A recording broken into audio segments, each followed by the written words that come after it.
The Neon Dream Motel stood like a forgotten promise on the edge of Route 66, its sign stuttering in the dark, a glowing arrow piercing a heart in shades of pink and teal.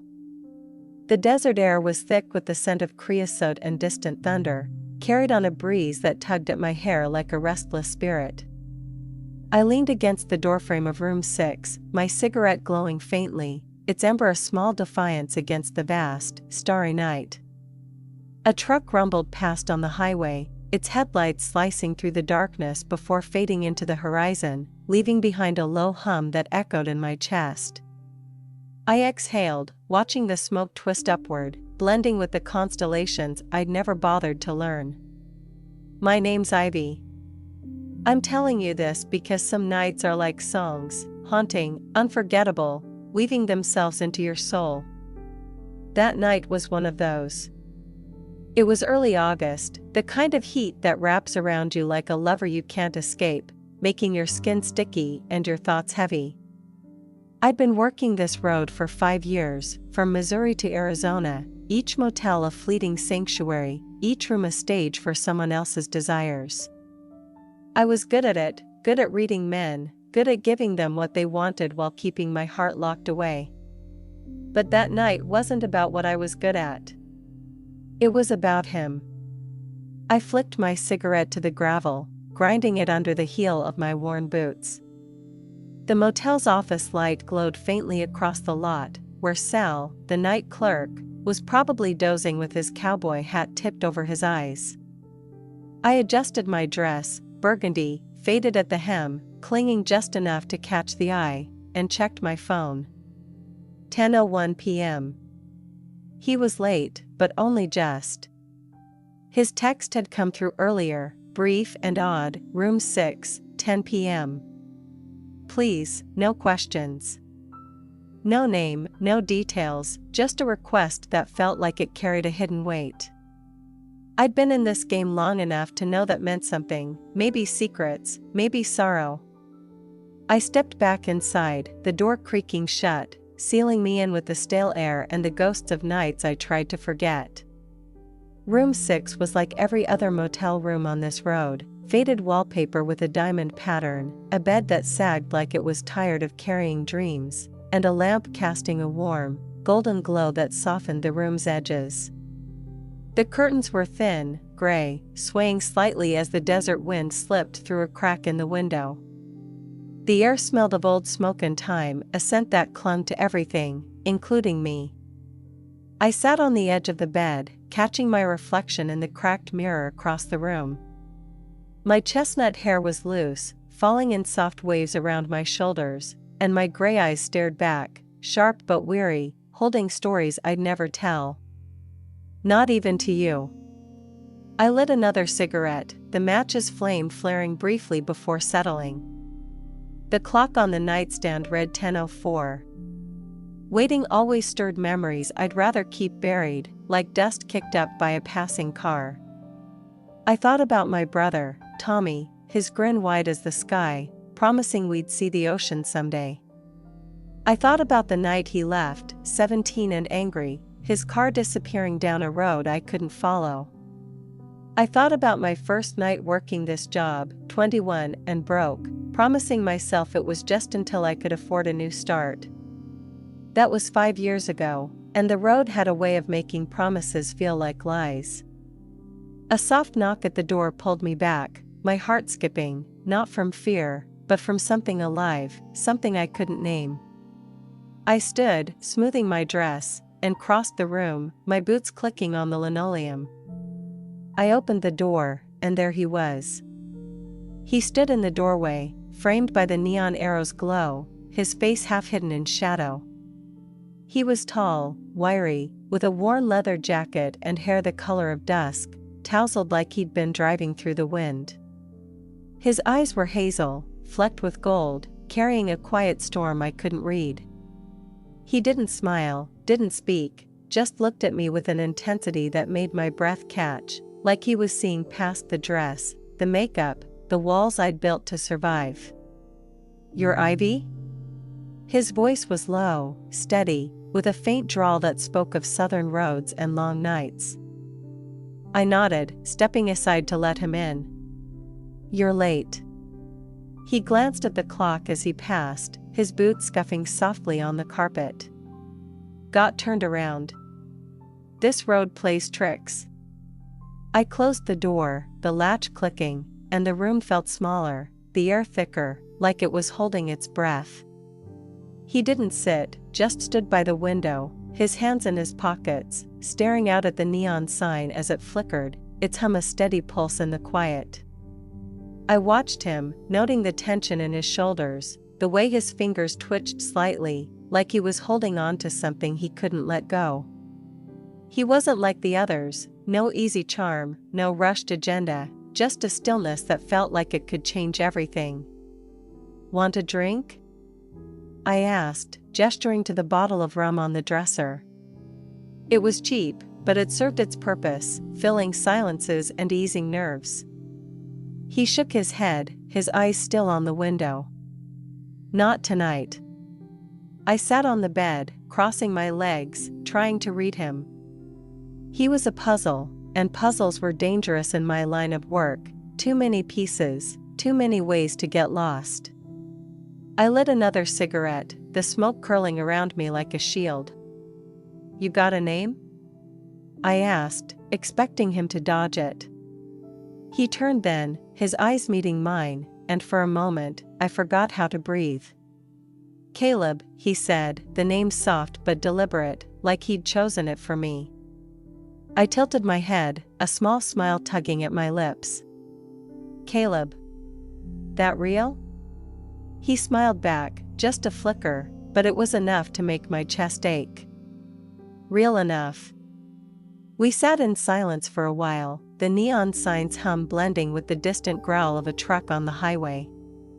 I was used to silences, but this one was different, alive, heavy with things unsaid. I watched his hands, still in his pockets, strong and steady, like they'd held something precious once and never forgotten how. I wondered what they'd touched, what they'd lost. I wondered why I cared. "You're not meant for this," he said suddenly, his voice cutting through the quiet like a spark in the dark. I laughed, sharp and bitter, the sound echoing in the small room. "You don't know me." "I know enough." His eyes were on me now, steady, unyielding, like he could see the cracks in my armor. "This road, it's not your story." I wanted to snap back, to tell him he had no right, but his words hit something deep, something I'd buried under years of motel rooms and late nights. I looked away, my throat tight, the cigarette burning low. "You don't know my story." He didn't answer, just watched me, and in that moment, I felt exposed, like he'd peeled back every layer I'd built to survive. I stood, needing to move, needing to break the spell. I walked to the window, pulling the curtain aside, the neon light painting my skin in shades of pink and teal. The desert stretched out beyond, vast and unforgiving, and I wondered if it would ever let me go. "Why are you here, Caleb?" I asked, my voice softer than I meant it to be, barely audible over the hum of the sign. He didn't answer right away. When he did, his words were careful, like he was stepping around something fragile. "I'm looking for something I left behind. Thought I might find it here." I turned, leaning against the windowsill, studying him. "That's not an answer." He smiled again, that small, fleeting thing that made my heart stumble. "It's all I've got." We talked as the night wore on, not about the big things, not about the truths that hung between us, but about the small ones that filled the spaces. He told me about a lake in Tennessee where he'd swam as a kid, about a jukebox in a bar in Nevada that played Johnny Cash until it broke. I told him about the time I'd hitchhiked to a fair in Oklahoma, how I'd won a stuffed bear and gave it to a kid who'd lost his. We laughed, and it felt like a secret, like something I hadn't earned. His eyes softened when he looked at me, like he was seeing someone I'd forgotten how to be. Hours passed, the rum untouched, the bed a silent witness to a night that wasn't what I'd expected. He didn't touch me, didn't try, but every glance, every pause, felt more intimate than any touch I'd known. I found myself imagining what it would be like to reach for his hand. To feel the warmth of his skin, to ask him to stay. But I didn't. That wasn't how this worked. As dawn crept through the curtains, painting the room in soft grays, he stood, pulling a small, folded piece of paper from his pocket. He held it out to me, his fingers brushing mine, warm and steady, sending a shiver through me I couldn't explain. "Keep this," he said, his voice low, urgent. "Don't open it yet." I took it, my heart racing. "What's in it?" He didn't answer, just looked at me, his eyes tracing my face like he was memorizing every line. Then he turned and walked out, the door clicking shut, leaving me with the hum of the neon sign and a weight in my hand I didn't understand. I stood there, clutching the paper, my mind a storm of questions. Who was Caleb? Why had he come? And what was in that note, burning against my palm like a secret I wasn't sure I could carry? The neon dream motel faded into the haze of my memory, but that night clung to me like the scent of rain on sagebrush. I carried the note in my purse, its edges softening with every day I didn't open it. I told myself I'd forget him, that he was just another shadow passing through, but every time I closed my eyes, I saw his, hazel, flecked with gold, haunted. I saw the way his hands stayed still, like they were afraid to reach for something they'd lost. I saw the way he looked at me, like I was more than the girl in room 6, more than the life I'd built to survive. Weeks passed, and I kept moving, motel to motel, town to town, the endless stretch of Route 66 a map of my survival. I worked, I smiled, I played the part, but it felt hollower now, like I was wearing someone else's skin. The men I met blurred together, their voices a dull hum against the memory of his. I started to wonder if I'd imagined him, if he was just a flicker of neon light, a dream born from the desert and my own longing. It was late August when I saw him again, at a motel called the Midnight Glow, just outside Winslow. The air was cooler now, sharp with the promise of fall, and the neon sign above the motel flickered in a slow, mournful rhythm, casting a soft purple glow over the parking lot. I was outside, sitting on the hood of my old Chevy, the metal cold against my thighs, smoking and watching the stars. The night was quiet, the kind of quiet that makes you feel like you're holding your breath. I heard his footsteps before I saw him, the crunch of gravel like a heartbeat in the dark. He stepped into the light, same leather jacket, same dusky hair falling over his eyes. He didn't look surprised to see me, like he'd known I'd be here, like the road had pulled us back together. "Ivy," he said, my name soft and heavy, like it carried a weight I couldn't see. I slid off the hood, tossing my cigarette to the ground. "Caleb." He smiled, that small, fleeting thing that made my chest ache. "You remembered. You're hard to forget."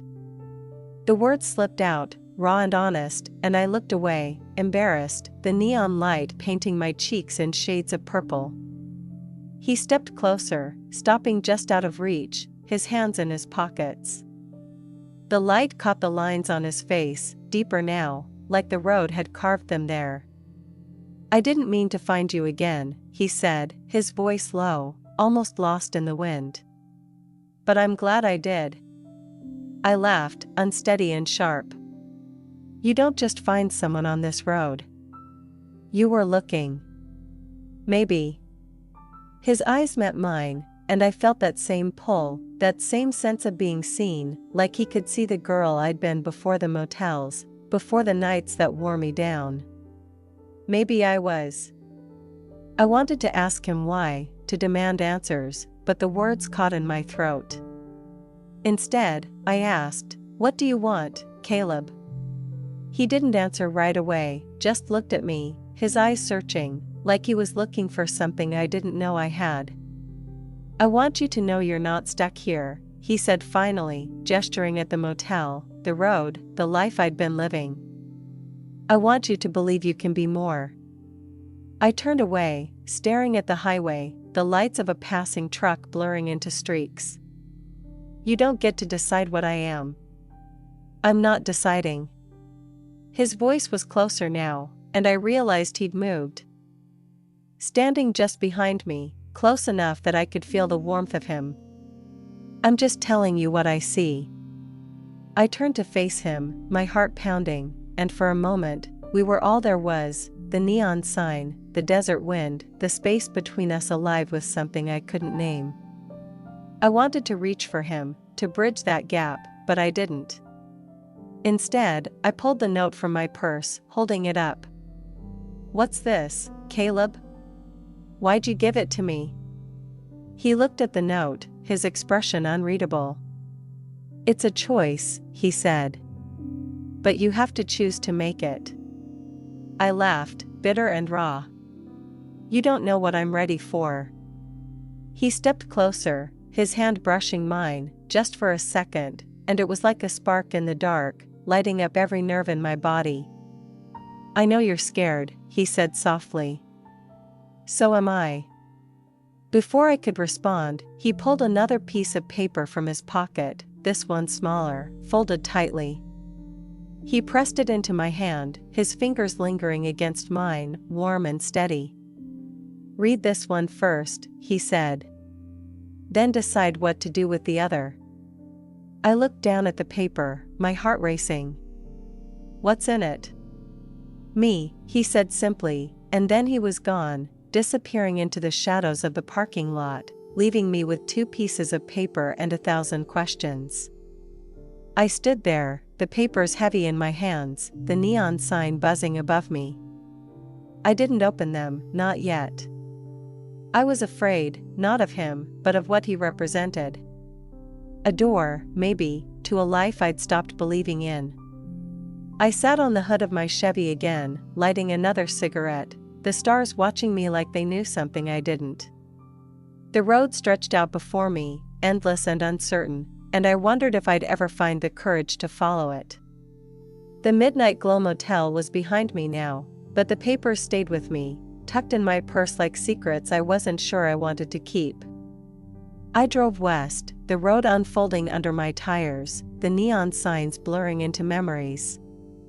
I couldn't shake Caleb, his voice, his eyes, the way he'd made me feel like I was more than the sum of my nights. I thought about the girl I used to be, the one who drew pictures of the ocean in her sketchbook, who believed in love and second chances.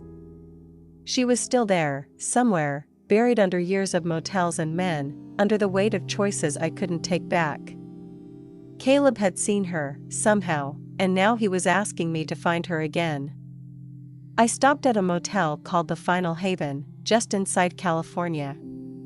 The neon sign was faint, its letters half burned out, casting a soft blue light over the parking lot. I sat in my room, the papers on the nightstand, the lamp's light warm and golden, like a memory. The air smelled of dust and salt, the ocean close now, its rhythm a steady pulse in the distance.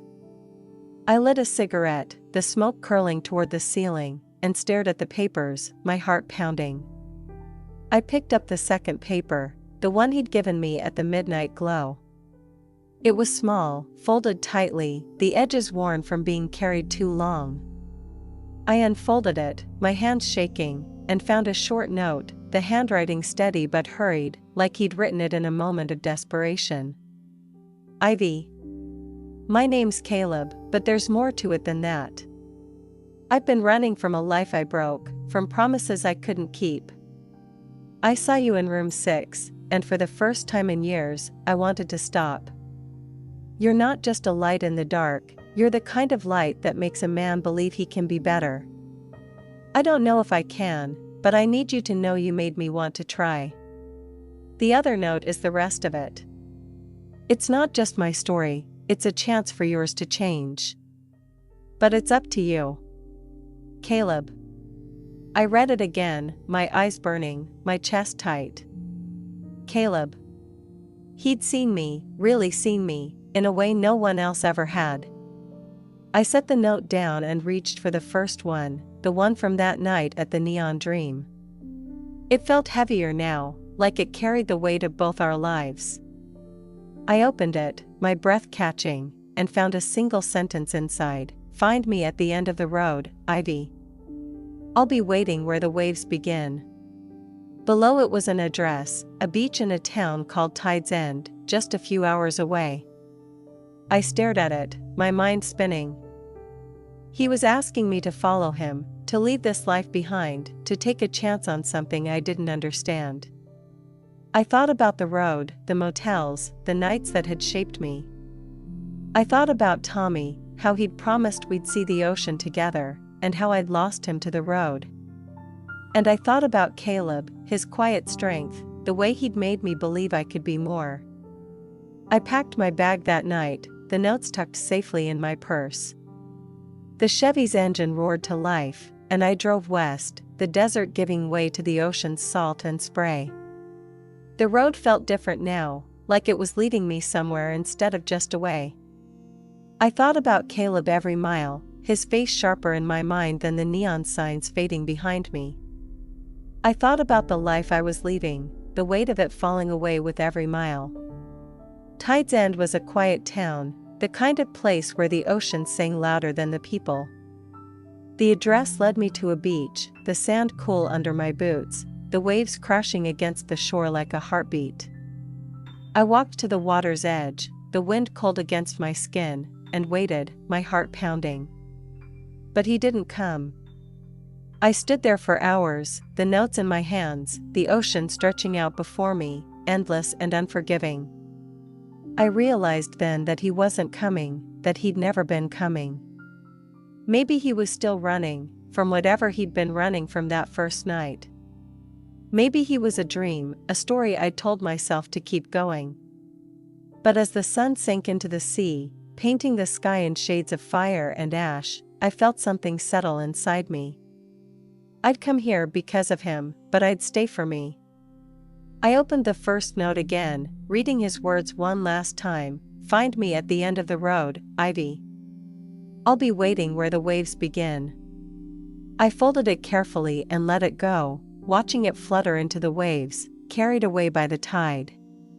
The second note I kept, tucking it into my purse, a reminder of the girl I was finding again. I don't know if I'll ever see Caleb again. I don't know if he was real, or if he was just a mirror, showing me the parts of myself I'd forgotten. But I'm here, at the end of Route 66, and for the first time in years, I feel like I'm free. The road brought me to him, and he brought me to myself. And maybe that's enough.